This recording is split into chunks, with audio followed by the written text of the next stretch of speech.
Sir ನಮಸ್ಕಾರ. ನಮಸ್ಕಾರ sir, ತಮ್ಮ ಒಂದು ಪರಿಚಯ ಮಾಡಿಕೊಡಿ, ಹಾಗೆ ಧ್ಯಾನದ ಮಹತ್ವ ಮತ್ತು ಅವಶ್ಯಕತೆ ಎಷ್ಟಿದೆ ಎನ್ನುವುದರ ಮಾಹಿತಿ ತಿಳಿಸ್ಕೊಡಿ ಸರ್. ಸರ್, ಇದು ನಮ್ಮ ಹೆಸರು ನಾಗೇಶ್ ಅಂತ. ನಾವು ಬೆಂಗಳೂರಿಂದ ಬಂದಿದ್ದೀವಿ.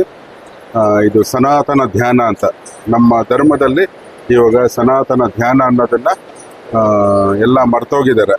ಈ ಮರ್ತಿರೋದ್ರಿಂದ ನಮ್ಮ ಧರ್ಮ ಕೆಳಮಟ್ಟಕ್ಕೆ ಜಾರಿ ಹೋಗಿದೆ.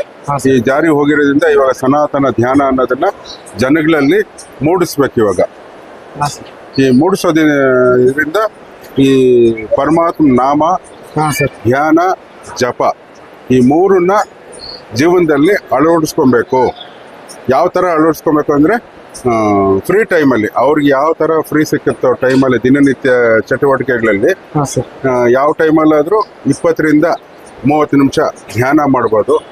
ಮನನ ನಾವು ಏನಾದರೂ ಬೈಕ್ ಓಡಿಸೋವಾಗಲಿ, ಅಡುಗೆ ಮಾಡೋವಾಗಲಿ, ಕೆಲಸ ಮಾಡೋವಾಗಲಿ ಮನನ ರಿಪೀಟಾಗಿ ಯಾವುದಾದ್ರೂ ಒಂದು ಪರಮಾತ್ಮ ನಾಮ ಮಂತ್ರ, ಇಲ್ಲ ನಮೋ ನಾರಾಯಣಾಯ ನಮಃ, ನಮೋ ಶ್ರೀಕೃಷ್ಣಾಯ ನಮಃ, ನಮೋ ಶ್ರೀರಾಮಾಂಜನೇಯಾಯ ನಮಃ, ಇಲ್ಲ ನಮೋ ಶಿವಾಯ ನಮಃ, ಈ ಥರ ನಾಮ ಮಂತ್ರಗಳು ಒಂದನ್ನು ಸೆಲೆಕ್ಟ್ ಮಾಡಿಕೊಂಡು ಇವರು ಮನನ ಮಾಡ್ಬೋದು, ಧ್ಯಾನ ಮಾಡ್ಬೋದು. 15 to 20 ಮಿನಿಟ್ಸ್ ಇದನ್ನು ಧ್ಯಾನ ಮಾಡುವಾಗ ನಮ್ಮಲ್ಲಿ ಮನಸ್ಸು, ಆತ್ಮ ಪರಿವರ್ತನೆ ಬಂದು ಜನ್ಮಾಂತರ ಕರ್ಮಗಳನ್ನು ಕಳ್ಕೊಂಡು ಆತ್ಮ ಪರಮಾತ್ಮ ಕಡೆ ಹೋಗೋದಕ್ಕೆ ದಾರಿ ತೆಗಿತದೆ. ಪ್ಲಸ್ ಧರ್ಮ ಉದ್ಧಾರ ಆಗೋದಕ್ಕೆ ಪ್ರತಿ ಒಬ್ಬರದನ್ನು ಕಾಂಟ್ರಿಬ್ಯೂಷನ್ನು ನಾವು ಕೊಡ್ಬೋದು. ದೀಪ, ಪ್ರತಿ ಮನೆಯಲ್ಲೂ ದೀಪ, ಧ್ಯಾನದ್ದು ಅನ್ನೋದು ದೀಪ ಹಚ್ಚಿದವಾಗ ಹೋಗಿ ಪರಮಾತ್ಮ ಸೇರಿ ಪರಮಾತ್ಮ ಅವತಾರ ಬಂದು ಧರ್ಮನ ಪ್ರತಿಷ್ಠಾಪನೆ ಮಾಡೋದಕ್ಕೆ ಏಕೈಕ ಮಾರ್ಗ ಈ ಸನಾತನ ಧ್ಯಾನ ಅಳವಡಿಸ್ಕೊಬೇಕು. ಅಳವಡಿಸ್ಕೊಂಡು ಧರ್ಮಕ್ಕೆ ಸಪೋರ್ಟ್ ಕೊಟ್ಟಂಗೆ. ಸರ್, ಈಗ ಈ ಒಂದು ಧ್ಯಾನನ ದಿನಕ್ಕೆ ಎಷ್ಟು ಸಲ ಮಾಡಬೇಕು ಸರ್? 1 ಸತಿ 2 ಸತಿ ಮಾಡ್ಕೊಂಬೋದು. ಬೆಳಗ್ಗೆ, ಮಧ್ಯಾಹ್ನ, ಸಾಯಂಕಾಲ.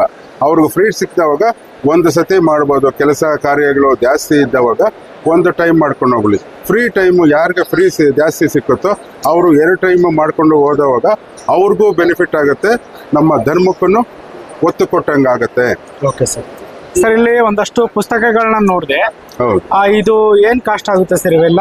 ಸರ್, ಇದೆಲ್ಲ ಉಚಿತವಾಗಿ ನಮ್ಮ ಗುರುಜಿಯವರು, ನಮ್ಮ ಮೋಹನ್ ಸುಂದರ್ ಗುರುಜಿಯವರು 40 ವರ್ಷದಿಂದ ಅವರೊಬ್ಬರೇ ಇದನ್ನ ಆಧ್ಯಾತ್ಮಿಕ ಇದಕ್ಕಾಗಿ ಜನಗಳಿಗೋಸ್ಕರ ಫ್ರೀ ಕಾಸ್ಟ್ ಅಲ್ಲಿ ಕೊಡ್ತಾ ಇರೋದು ಸರ್ ಇದೆಲ್ಲ. ಸರ್, ಇಷ್ಟೊತ್ತು ಮಾಹಿತಿ ತಿಳಿಸ್ಕೊಟ್ಟಿದ್ದಕ್ಕೆ ಧನ್ಯವಾದಗಳು ಸರ್. ಧನ್ಯವಾದಗಳು ಸರ್.